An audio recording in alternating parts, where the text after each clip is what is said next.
अगर आप 8-9 घंटे की जॉब करते हो तो इट डजेंट मीन ना कि आप 8-9 घंटे पूरा लैपटॉप खोल के बैठे रहोगे। लैपटॉप लॉक नहीं होगा कि आपकी टीम में मैसेज आ जाएगा, भाई कहाँ हो तुम, क्या हो गया काम, कितना हो गया, क्या कमिट कर दिए चेंजेस, ये वाला इशू हो गया तो ये वाला बग स्टार्ट कर दो। मतलब आपको हमेशा वो अंडर स्ट्रेस रखेंगे। ये बात समझ में नहीं आती उन लोगों को कि भाई माइक्रो मैनेजमेंट से कभी भी प्रोडक्टिविटी इंक्रीज नहीं होती है, इनफैक्ट इससे स्ट्रेस इंक्रीज होता है। तो क्या आपका मैनेजर भी आपसे वीकेंड में काम कराता है, लेट नाइट काम कराता है, प्रोडक्शन इश्यूज फिक्स कराता है, हर 15-20 मिनट में आपसे स्टेटस मांगता रहता है, पूरा माइक्रो मैनेजमेंट है।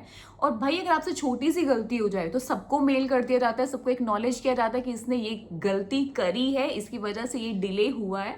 और अगर कभी प्रमोशन की बात आप कर लो तो हमेशा सिर्फ एक ही चीज बोली जाती है, यू नीड टू इम्प्रूव। भाई इस आईटी इंडस्ट्री में अगर आप काम करते हो तो कहीं ना कहीं कभी ना कभी आपको टॉक्सिक मैनेजर जरूर मिले होंगे। तो आज की वीडियो में बात करने वाली हूँ कि हम कैसे आइडेंटिफाई करेंगे कि भाई ये टॉक्सिक मैनेजर है, और अगर आपको कभी टॉक्सिक मैनेजर मिल गया तो कैसे हमें स्मार्टली डील करना है without risking your career. Hey guys, I am Shalini और मुझे इस आईटी इंडस्ट्री में काम करते हुए 10 साल हो चुके हैं। अलग अलग मैनेजर से पाला पड़ा है, कभी कभी बहुत ही अच्छा मैनेजर मिला है, बहुत ही कूल इन्वायरमेंट मिला है, कभी माइक्रो मैनेजमेंट भी देखी है।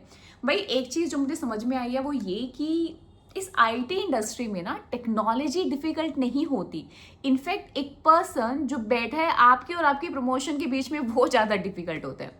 So without wasting much time हम स्टार्ट करते हैं कि हम कैसे आइडेंटिफाई करेंगे टॉक्सिक मैनेजर को। Number 1, everything is your fault. Toxic manager कभी भी अपनी रिस्पॉन्सिबिलिटी नहीं लेता। एक प्रोजेक्ट फेल हो गया, डेवलपर की मिस्टेक। अगर क्लाइंट गुस्से में हो तो भाई आप काम अच्छा नहीं कर रहे हो, डेडलाइन मिस हो गई, भाई आप प्रोडक्टिव नहीं हो। लेकिन अगर प्रोजेक्ट सक्सेसफुल हो गया तो क्रेडिट किसको मिलेगा? तो यहां पर कभी भी कुछ भी नेगेटिव अगर होगा, क्लाइंट आपका गुस्से में है या क्लाइंट आप लोगों से सेटिस्फाइड नहीं है, आप प्रोजेक्ट को डिलीवर नहीं कर पा रहे हो, डेडलाइन मिस कर रहे हो, प्रोजेक्ट बहुत लेट होता जा रहा है या रिक्वायरमेंट सही से चीज़ें नहीं चल रही हैं, तो हमेशा वो गलती किसी और की निकालेगा, खुद की रिस्पॉन्सिबिलिटी वो कभी भी नहीं लेगा। Number 2, micro management. भाई माइक्रो मैनेजमेंट सबसे बकवास है। हर 15-20 मिनट में आपसे अपडेट लिया जाएगा। भाई अगर आप 8-9 घंटे की जॉब करते हो तो इट डजेंट मीन ना कि आप 8-9 घंटे पूरा लैपटॉप खोल के बैठे रहोगे। लैपटॉप लॉक नहीं होगा कि आपकी टीम में मैसेज आ जाएगा, भाई कहाँ हो तुम, क्या हो गया काम, कितना हो गया, क्या कमिट कर दिए चेंजेस, ये वाला इशू हो गया तो ये वाला बग स्टार्ट कर दो। मतलब आपको हमेशा वो अंडर स्ट्रेस रखेंगे। ये बात समझ में नहीं आती उन लोगों को कि भाई माइक्रो मैनेजमेंट से कभी भी प्रोडक्टिविटी इंक्रीज नहीं होती है, इनफैक्ट इससे स्ट्रेस इंक्रीज होता है। आप हर 15-20 मिनट में अगर अपडेट लेते रहोगे, कितना हुआ, कितना हुआ, हो गया, कंप्लीट हो गया, आपने कंप्लीट अपने कोड को अपने कमिट कर दिया गिट में या नहीं किया, ये बार बार हर थोड़ी देर में अपडेट लेने से काम कंप्लीट नहीं होगा। इनफैक्ट वो काम अगर जल्दी होना भी हो तो भी लेट हो जाएगा, and that's a reality. Number 3, public humiliation. भाई ये रियलिटी है, मैंने देखा है खुद अपने सामने कि ये जो टॉक्सिक मैनेजर होते हैं ना, अगर इन्होंने आपको टारगेट कर लिया किसी भी चीज़ से, वो आपसे चिढ़ गए हैं या आपको पसंद नहीं करते हैं ड्यू टू XYZ रीज़न, कुछ भी रीज़न हो, तो भाई हमेशा वो मौका ढूंढेंगे कि आपको पब्लिकली इंसल्ट कैसे किया जाए। हर किसी की अपनी रिस्पेक्ट है, कोई नहीं चाहेगा कि भाई पब्लिकली मुझे कोई भी फीडबैक दिया जाए या मेरे ऊपर कोई कमेंट किया जाए, राइट? क्योंकि अगर आप एक प्रोफेशनल लाइफ में हो, भाई अगर आपको कोई फीडबैक भी देना है तो you need to share it privately. Publicly किसी को देने का कोई हक नहीं है, लेकिन ये लोग ऐसे होंगे जो आपको प्राइवेटली ना देके पब्लिकली आपको इंसल्ट करेंगे, कंपैरिजन करेंगे, आपको बताएंगे भैया आप कितने स्लो हो, सिर्फ आपका काम रहता है, बाकी टीम में सारे लोगों ने ही कर लिया है, सिर्फ यही बंदा हमेशा स्लो रह जाता है, यही बंदे का हमेशा काम रह जाता है, इसी बंदे का हमेशा एक नेगेटिव कमेंट आते हैं इस बंदे के लिए, या हमेशा एक नेगेटिव फीडबैक आता है इस बंदे के लिए। कभी भी आपकी अचीवमेंट्स को काउंट नहीं किया जाएगा, कभी भी आपकी पॉजिटिव चीज़ों को नहीं गिनाया जाएगा, लेकिन छोटी छोटी गलतियों को ना आपके हमेशा हाईलाइट किया जाएगा। और number 4 and the most important जो ऐसे लोगों की पहचान होती है कि आपको कभी भी वो रिकॉग्नाइज नहीं करेंगे। आप लेट नाइट काम कर रहे हो, आप वीकेंड्स में काम कर रहे हो, आप जब जब वो आपको मीटिंग के लिए बिठाए रखता है, चाहे रात के 10 बज जाते हैं, 11 बज जाते हैं, आप बैठे रहते हो उसके साथ, आप प्रोडक्शन इश्यूज को सॉल्व करते हो। मतलब वो जो हर चीज़ बोलता है ना, वो लेट नाइट अगर आपको मैसेजेस भी कर रहा है, लेट नाइट कॉल्स भी कर रहा है कि भाई फट गया, फटाफट से आ जा, मीटिंग में आ, फटाफट हमें ये देखना है, इशू देखना है, फट गया, हाई प्रायोरिटी पे, आप स्टिल अपना लैपटॉप को ऑन करके बैठ जाते हो। बट यही सारी चीज़ें कभी भी रिकॉग्नाइज वो नहीं करेगा। इनफैक्ट वो हमेशा देखेगा कि कब इस बंदे की कोई गलती इस बंदे से हो और मैं सबके सामने हाईलाइट करूं। और अगर आप ये चीज़ें उसको कभी काउंट भी कराओगे, इनफैक्ट अगर आप अप्रेजल के टाइम भी उसको बोलोगे कि मैंने ऐसे ऐसे काम किया, मैं हमेशा अवेलेबल रहता हूँ, हमेशा मैं अपना हर काम करके देता हूँ, या हमेशा मैं वीकेंड्स में भी लगा रहता हूँ, मैं कम लीव्स लेता हूँ, कुछ भी आप काउंट करा लो, तो आपको सिर्फ एक ही चीज़ सुनने को मिलेगी कि इट्स योर जॉब। अब बात आती है कि ठीक है, हमने पहचान लिया कि भाई ये एक टॉक्सिक मैनेजर है, और अब मुझे मान लो मैं जिस कंपनी में काम करता हूँ, मैं फ्रेशर हूँ, एक्सपीरियंस हूँ, मुझे टॉक्सिक मैनेजर से डील करना पड़ रहा है, तो मैं स्मार्टली कैसे डील करूंगा उसके साथ। So number 1 and the most important, कि आपको कभी भी इमोशनली रिएक्ट नहीं करना है। देखो, जब भी फर्स्ट टाइम हमें कभी ऐसे मैनेजर्स के साथ डील करना होता है ना, तो सबसे पहली चीज़ जो हम लोग गलती करते हैं वो ये कि हम इमोशनली उस चीज़ को रिएक्ट करने लग जाते हैं। हम बहुत ज़्यादा दिल पे ले लेते हैं, हम आर्ग्यूमेंट करने लग जाते हैं, हम मतलब बहुत ही बचकानी चीज़ें करते हैं, क्योंकि हमें लगता है कि भाई ये बंदा अगर मेरा अप्रेजल नहीं करेगा तो मेरा करियर रुक जाएगा, मेरी सैलरी ग्रोथ नहीं होगी, मतलब क्या होगा मेरे साथ, और मतलब हम बहुत ज़्यादा नेगेटिव हो जाते हैं। लेकिन you always need to remember one thing, कि एक बंदा, एक मैनेजर, एक person can not decide your future. वो आपका प्रमोशन जरूर डिसाइड कर सकता है, लेकिन आपका पूरा करियर वो नहीं लिख सकता। आपका करियर कैसा जाएगा, कैसा होगा, वो सब कुछ आपके ऊपर डिपेंड करता है। कोई बंदा आपका करियर नहीं लिख सकता है, राइट?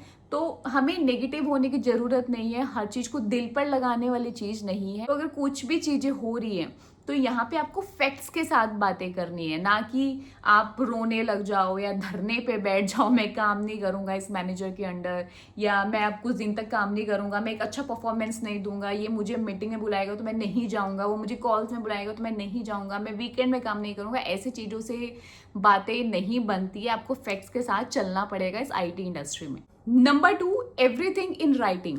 हमेशा ट्राई करो, चाहे वो आपकी रिक्वायरमेंट हो, आपको कोई स्टोरी मिली है, आपको रिक्वायरमेंट नहीं समझ में आ रहा है, या आपने अपनी अंडरस्टैंडिंग ले ली है, बट आपको कंफर्मेशन चाहिए कि भाई जो मैं समझ रहा हूँ वो ठीक है ना, उसी के अकॉर्डिंग आप आगे डेवलपमेंट करोगे, तो हमेशा हर चीज़ मेल में लो। आप कभी फंस गए हो, आपकी कोई भी फंक्शनल डाउट है, कोई भी टेक्निकल डाउट है, तो everything you need to be taken in the mail. सब मेल में लिखो, बकायदा मेल करो, सबको लूप में रखो, क्योंकि हर चीज़ जो डॉक्यूमेंटेड रहती है ना, वही सिर्फ आपको बचा सकती है फ्यूचर में, अगर आप कभी भी फंसे, right? Number 3 and the most important, upskill continuously.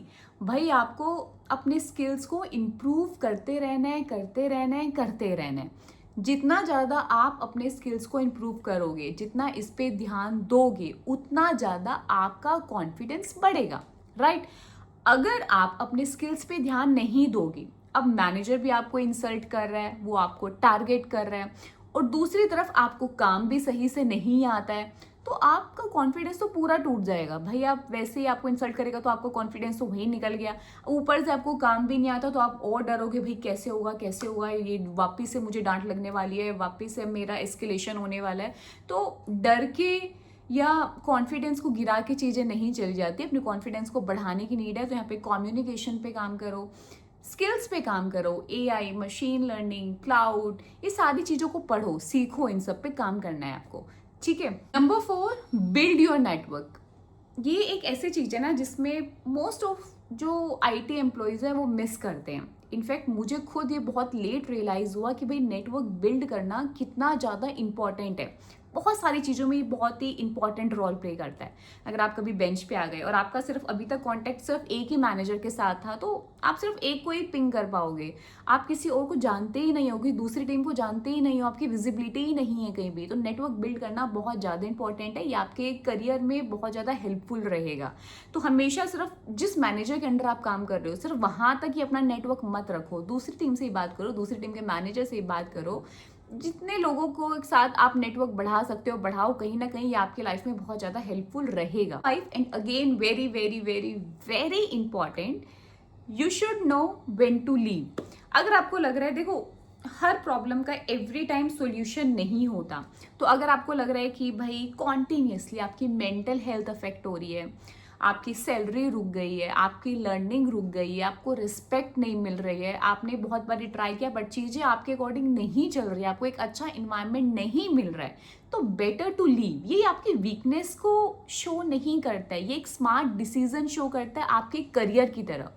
तो हमें लंबा सोचना है, हम सिर्फ एक कंपनी में स्टक होके नहीं रह सकते। अगर चीज़ें आपको लग रहा है कि एक टाइम पीरियड के बाद भी सही या नॉर्मल नहीं हो रही है, राइट, तो बेटर रहेगा कि आप यहाँ से निकलने की तैयारी करो, दूसरी कंपनीज में इंटरव्यू देना स्टार्ट करो और जितना जल्दी हो यहाँ से निकल के दूसरी कंपनी में या यहाँ इस प्रोजेक्ट से रिलीज लेके दूसरे प्रोजेक्ट में घुस जाओ।